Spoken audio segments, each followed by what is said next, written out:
আমি আজকে আপনাকে দেখাচ্ছি ওভারলক মেশিন কিভাবে নিয়ন্ত্রণ করতে হবে। আপনার কাছে দুইটা বডি আসবে, মানে ব্যাক পার্ট এবং ফ্রন্ট পার্ট আসবে, ঠিক আছে?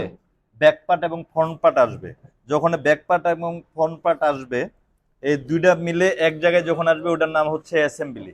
এই যে এই দুইটা কাপড় একসাথে যখন আপনার কাছে আসবে, এভাবে ভাঁজ দেওয়া আসবে, ঠিক আছে? এইভাবে একত্রিত করা আসবে।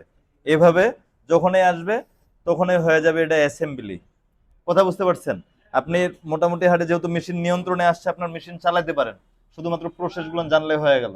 তাহলে আরেকটু আপনাকে দিলাম যে যাতে করে আপনি মেশিনটা চালাতে পারেন, চালান, তারপরে আমি প্রসেস দিচ্ছি, ঠিক আছে? তারপরে আপনার ওভারলকের হচ্ছে সাইড সিয়াম ইনসিয়াম আছে।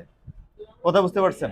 সাইড সিয়াম ইনসিয়াম সব থেকে বড় প্রসেস। তারপরে বাকি যে প্রসেসগুলো আছে, ফেসিং জোন আছে, স্যাম আছে, সিঙ্গেল ফ্লাই আছে, ডবল ফ্লাই আছে, এগুলো ছোট প্রসেস, কোনো সমস্যা নাই, ঠিক আছে? এই যে গাইডের নিচে এইভাবে দিলাম, বুঝতে পারছেন? এখান থেকে শুরু করে এইখান পর্যন্ত আমরা কাপড়টাকে এইভাবে নিব, ঠিক আছে? এই যে দেখেন, এখান থেকে শুরু করে কাপড়টাকে আমরা এইভাবে চালাবো। আপনি এইভাবে চালায় দেখাবেন আমার, ঠিক আছে? এইভাবে চালায় দেখাবেন। দেখছেন?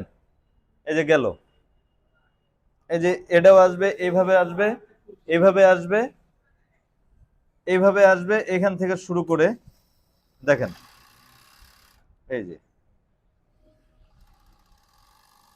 আমি আপনাকে টুকরা কাপড় দিছি, হ্যাঁ?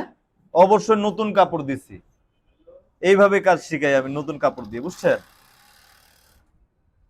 এই যে দেখেন,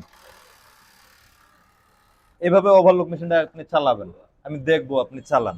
হ্যাঁ, থ্যাংক ইউ।